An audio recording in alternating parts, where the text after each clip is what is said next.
Chapter 1. How the man without a name is willing to reveal the greatest mystery of his life. I ask myself why I feel like writing my memoirs. It is rather strange. I believe that I write them because I do so every night in my dreams, whence a kind of complicity that forces me. I imagine to continue during the daytime, but it matters not. No one will ever read them. I will destroy them in due time. I am the man without a name, a man without a family, without a country, without heritage. I am one of those people whom bourgeois and bureaucrats despise.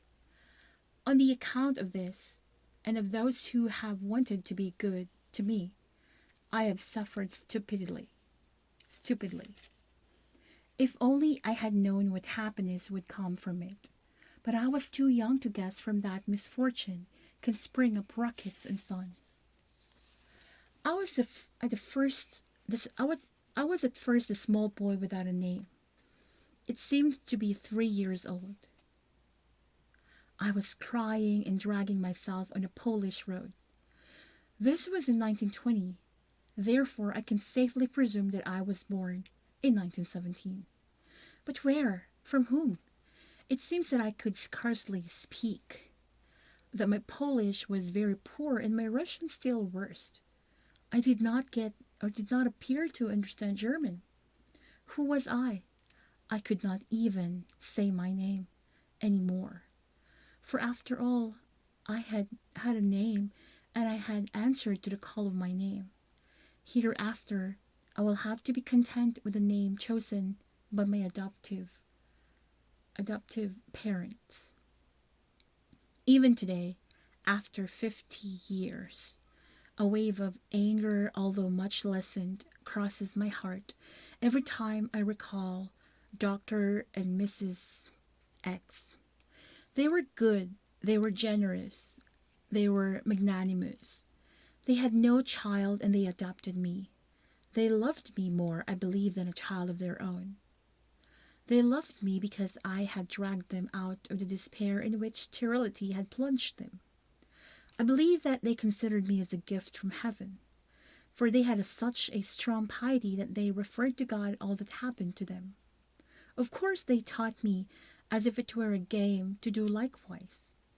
Their virtue was so great that I never heard them speak ill about anyone. At that time they found me crying alone on the road. They were still young, about 35 years of age. They were very good-looking, and I was quickly sensitive to the almost exaggerated love that united them. When they looked at each other and kissed, a pleasant feeling plunged me into delight. They were my father and my mother, and I would say these possessive adjectives with a very juvenile ardor. My mother especially showed me such excessive love that I should have become unbearable. I do not know why it was not so. I was naturally calm and studious. I gave them no trouble. Not that I was girlish. I could fight quite well. To fight, it is not necessary to be violent or to be endowed with a bad character. My parents, especially my mother, thought that I had a good character. But they did not notice that, by a happy coincidence, my will agreed with theirs. I was very ambitious, and they approved of it. A boy does not ask for anything more. In the year that I became 14 years old, since I had achieved much success in my studies, it was decided that we would visit Rome and Paris. I was so happy that I tried to sleep less and less. Sleep seemed lost time to me, and I wanted to prepare for this trip. I read up in these 2 cities in advance, so to say.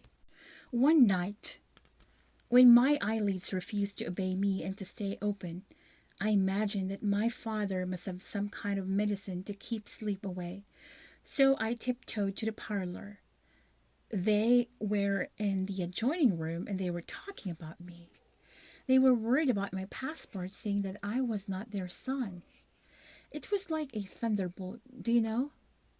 At least that it is what novelists say, that in like circumstances. But I say that it is still worse, and that human language simply has no word to express such abomination. And the pain that begins at that moment has the particularity of being immeasurable, and as small as a newborn baby. Like a baby, it will grow and become stronger, but its victim is unaware of it. I would have wished to die, and then my heart seemed to go that way. How fast my heart beat while all the rest of myself seemed to be transformed into granite. When my heart came back to its normal pulse, I could again move, but my body ached from that head to toe. I did not know pain. That is why its first visit seized me completely, and it took command of my life for a certain time. My pain urged me to leave, and I did so at once, without bringing anything with me. I would even have to leave naked, so as to owe nothing to those people. For surely they were and are always those people. The hatred that I feel for them matches the love that they showed me, for they always lied to me even if they really loved me. That I will never forgive them for. I forgive nothing by principle. If I were logical, I would be grateful to them. It is thanks to them if I am today one of the most redoubtable secret agents. I have become God's personal enemy, the one who has decided to have taught and proclaimed in the world the death of a God who in fact has never existed. My pain urged me to run as far as Vladivostok, and I started out.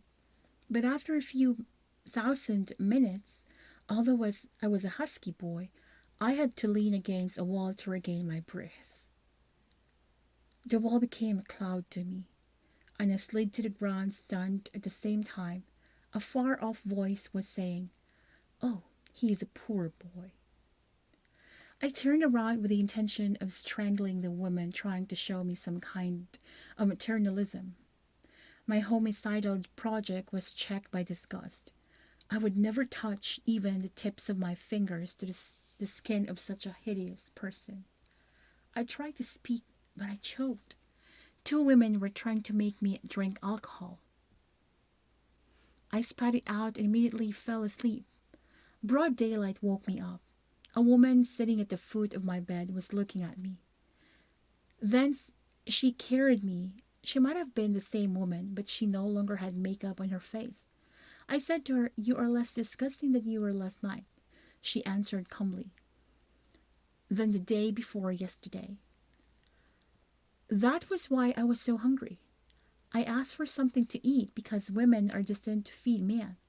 Might as well let her know that at once I would ask anything or nothing else of her. I must say that she brought me heaps of good things. I was beginning to soften when she said to me, "You have run away from home."